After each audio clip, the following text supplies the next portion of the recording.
12월 3일 화요일, 오늘 10% 이상 급등한 종목과 그 이유에 대해서 알아보겠습니다. 오늘 장은 오후 4시 30분 키움증권 기준으로 코스피 지수는 1.86% 상승한 2500.10포인트로 마감했습니다. 외국인과 기관은 매수로 임한 가운데 개인은 매도로 대응했네요. 오늘 코스피 거래 대금은 8조 원입니다. 한편 코스닥 지수는 2.21% 상승한 690.80포인트로 마감했습니다. 외국인은 매수, 기관은 매도로 임한 가운데 개인은 매도로 대응했습니다. 오늘 코스닥 거래 대금은 6조 원입니다. 그럼 본격적으로 오늘의 급등 종목들을 살펴볼게요. 오늘 10% 이상 급등한 종목은 총 44종목으로 코스피에서는 7종목, 코스닥에서는 37종목이 나왔습니다. 이 중 상한가 종목은 아이윈플러스, 지노믹트리, 위드텍, 아이빔테크놀로지, 셀리드, 흥성그룹 6종목이고요. 오늘 하한가 종목은 없었습니다. 총 44개의 급등 종목 중 상위 30개 종목들을 테마별로 묶어보니 4개 테마로 나눠볼 수 있었어요. 그 외 나머지는 개별 이슈로 오른 종목들인데요. 먼저 1번 화장품 테마입니다. 올해 한국 화장품의 해외 수출액이 100억 달러를 넘어설 것으로 전망되고 있습니다. 식약처에 따르면 올해 1월부터 11월까지의 화장품 수출 규모는 93억 달러로 역대 최고치였던 2021년의 수출액을 뛰어넘으며 최고치를 경신했다고 전해졌어요. 한편 중국 미디어 그룹인 차이신에 따르면 중국의 11월 차이신 제조업 구매 관리자 지수는 51.5를 기록했다고 전해졌는데요. 이는 시장 예상치였던 50.5를 웃도는 수치로 6월 이후로 최고치를 기록했다고 전해졌어요. 구매 관리자 지수는 경기 동향을 보여주는 지표로 50보다 높으면 경기 확장, 50보다 낮으면 경기가 수축하고 있다는 것을 의미하는데요. 시장에서는 중국의 경기 부양책과 더불어 트럼프가 중국 제품에 고율의 관세를 부과하기 전에 미리 주문을 해두려는 움직임이 나오면서 중국의 구매 관리자 지수가 이 같은 상승세를 보였다고 해석하고 있습니다. 이 같은 소식 속 화장품주들을 중심으로 카지노와 면세점 등의 중국 소비 관련주들이 상승세를 보였는데요. 이 중에서도 VT는 어제 장마감 후 사업 시너지 효과 및 경영권 강화를 위해 종속회사인 ENC의 주식 20만 주를 64억 원에 추가 취득한다고 밝히면서 강세를 보였습니다. 취득 후 지분율은 55%입니다. 다음은 이번 2차전지 테마입니다. 미국 정부가 삼성 SDI와 스텔란티스의 배터리 합작법인인 스타플러스 에너지에 10조 5천억 원 규모의 대출을 지원한다고 전해졌습니다. 이번 대출은 바이든 정부 정책의 일환으로 스타플러스 에너지의 리튬 배터리 및 모듈 공장을 건립하기 위한 자금을 지원하기 위한 것으로 전해졌어요. 한편 LG엔솔은 언론을 통해 제너럴 모터스와 각형 배터리 및 핵심 재료 공동 개발을 위한 계약을 체결했다고 밝혔는데요. 이번 계약을 통해 개발되는 각형 배터리는 제너럴 모터스의 차세대 전기차에 탑재될 예정입니다. 그 밖에도 LG엔솔과 제너럴 모터스가 합작 투자하여 건설 중이던 미국 배터리 공장의 지분을 LG엔솔이 모두 인수하기로 했다고 전해졌는데요. 제너럴 모터스는 지분 매각으로 투자금 1조 4천억 원을 회수할 예정이며 지분 매각은 내년 1분기 중으로 완료될 예정이라고 전해졌어요. 이 같은 소식 속 테슬라의 시장 가치가 향후 1조 달러 이상 더 불어날 것이라는 전망과 테슬라의 자율주행 소프트웨어인 FSD의 업그레이드 버전이 출시된 부분도 지속 호재로 작용되면서 테슬라의 주가가 상승세를 이어가며 일부 2차전지 기업들이 강세로 마감해 주었네요. 이 중에서도 엔캠은 최근 2,500억 원 규모의 전환사채 납입이 완료됐다는 공시가 있었고요. 지오릿 에너지는 최근 최대주주 변경 공시와 함께 총합 1,600억 원 규모의 자금 조달 공시가 올라온 바 있습니다. 자금 조달 목적은 전부 운영자금 조달이라고 밝혔는데요. 최대주주가 엔투텍에서 A프로젠과 지베이스로 변경되며 A프로젠은 10%, 지베이스는 6%의 지분을 보유하게 되니 참고해주세요. 다음은 3번 비만 치료제 테마입니다. 어제 삼성화재가 언론을 통해 업계 최초로 비만 치료제 보장보험을 출시한다고 밝힌 바 있습니다. 삼성화재는 비만 동반 주요 대사질환 비급여 GLP-1 치료비와 당뇨 GLP-1 급여 치료비라는 신담보 2종을 출시했다고 밝혔는데요. 체질량 지수가 30 이상이면서 고혈압이나 당뇨, 이상지질혈증 중 1개 이상의 질환을 진단받은 고객이 상급 종합병원에서 비만 치료제를 처방받았을 경우 1년에 한 번 증권에 기재된 보험금을 지급받을 수 있다고 전해졌습니다. 이 같은 소식에 일부 비만 치료제 관련주들이 상승했는데요. 이 중에서도 나이백은 자체 약물 전달 플랫폼 연구에서 질병활동지수가 3배 이상 감소하는 효능을 확인했다고 밝히면서 강세를 보였습니다. 이번 연구 결과를 기반으로 비만 치료제를 경구제형으로 개발하고 글로벌 제약사와 공동 연구를 통해 플랫폼 탑재를 가속화할 방침이라고 전해졌습니다. 다음은 4번 반도체 테마입니다. 미국 상무부가 중국이 HBM을 확보하는 것을 막기 위해 한국 등이 중국에 HBM을 수출하는 것을 통제하는 방안을 발표하고 수출 통제 대상 품목에 특정 HBM 제품을 추가한다고 밝혔습니다. 특히 한국에서 미국 기술로 만드는 반도체 장비와 부품에 대한 중국 수출이 제한될 가능성도 제기되고 있는데요. 삼성전자의 경우 HBM 일부를 중국에 수출하고 있기 때문에 이번 수출 규제에 일부 영향을 받을 것으로 전망되고 있으며 SK하이닉스는 HBM을 미국에만 공급하고 있기 때문에 당장 큰 영향은 없을 것으로 보이고 있습니다.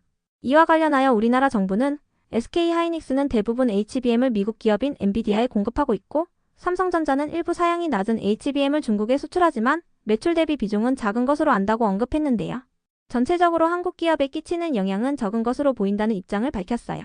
이와 더불어 미국의 이번 HBM 중국 수출 통제는 HBM을 중국에 직접 수출하는 경우에만 해당하기 때문에 향후 미국 규정이 허용하는 수출 방식으로 전환한다면 영향을 최소화할 수 있을 것이라고 전망했는데요. 이 같은 소식 속 HBM 수출 통제에 대한 불확실성이 일부 해소되면서 반도체 기업들 일부가 상승세를 보였습니다.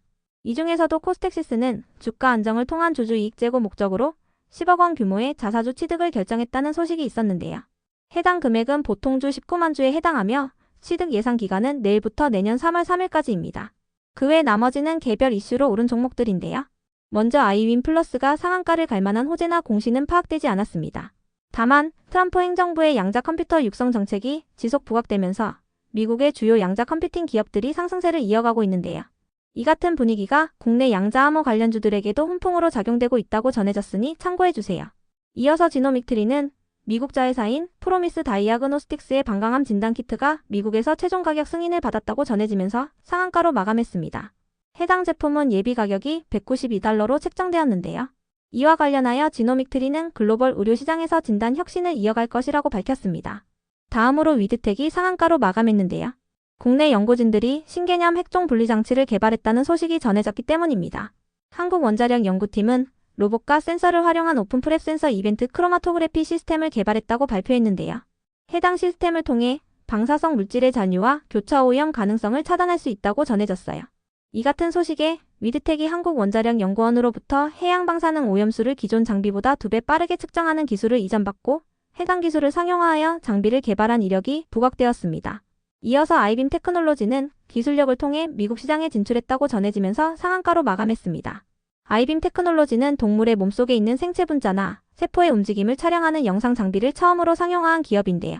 독일과 영국, 중국 등 지역별로 판매차가 확대되고 있다고 전해지면서 강세를 보였습니다. 다음으로 셀리드는 언론을 통해 코로나 백신에 적용된 백신 항원 플랫폼 기술에 대한 한국 특허 등록이 결정됐다고 밝히면서 상한가로 마감했습니다. 한국 외에도 미국과 유럽, 일본, 인도, 중국 등에서 심사가 진행 중이라고 하네요. 이어서 이스페타시스는 최근 탑업인 증권 취득 및 시설자금 확보를 위해 5,500억 원 규모의 주주 배정 유상증자를 결정했다고 공시하면서 급락세를 보인 바 있는데요. 이 중 3,000억 원 정도는 2차전지 기업인 제이오를 인수하는 데 쓴다고 밝힌 바 있어요. 그러나 어제 장마감 후 금융감독원이 해당 유상증자 계획에 제동을 걸었다고 전해지면서 강세를 보였습니다. 관련 기사에 따르면 금감원은 이스페타시스에게 정정신고서 제출을 요구했다고 전해졌는데요. 이러한 금감원의 제동으로 이스페타시스의 유상증자 청약일과 신주 발행 일정이 연기될 수 있다고 전해졌어요. 만약에 이스페타시스가 3개월 안에 정정신고서를 제출하지 않는다면 유상증자를 철회한 것으로 간주된다고 하는데요.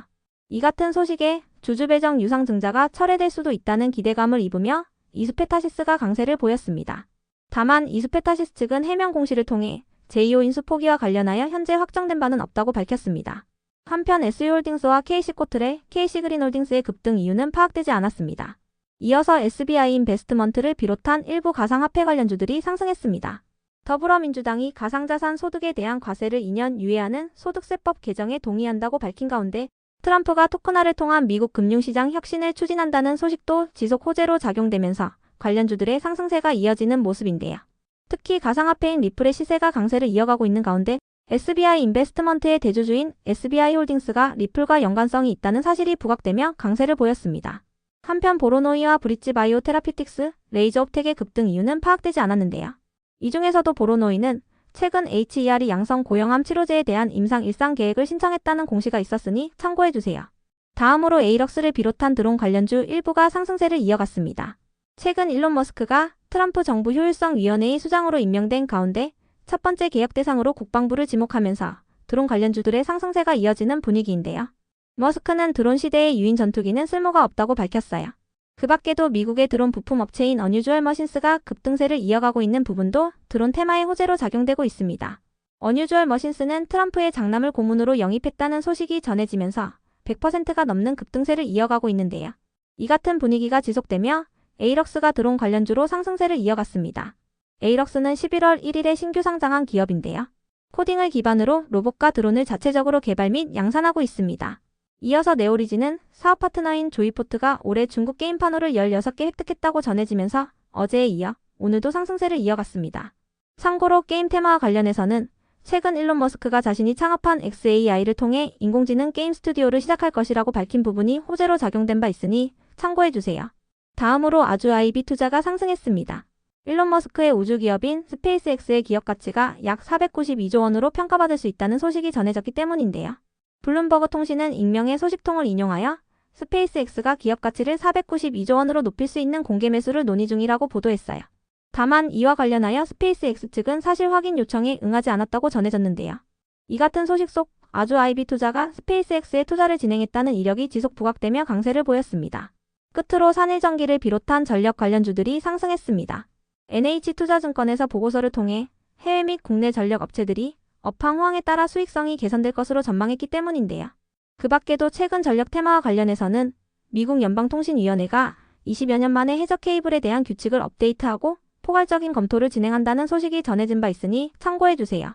미국이 중국산 제품을 배제시키는 움직임을 이어가고 있는 가운데 이 같은 해저 케이블 규정 검토가 착수된다면 국내 전선 기업들이 수혜를 입을 수 있다는 기대감이 나오고 있습니다. 전력 관련주 중에서도 산일전기는 최근 수주 계약이 이어지고 있으며 저번 주에는 미국 기업과 태양광 발전소 변압기 공급 계약을 체결했다는 공시가 있었는데요. 계약 금액은 120억 원으로 산일전기의 최근 매출액 대비 5%에 해당하는 금액입니다. 계약 기간은 내년 5월 30일까지입니다. 그럼 오늘의 거래량과 거래대금 상위 종목들을 시장별로 살펴보고 마칠게요.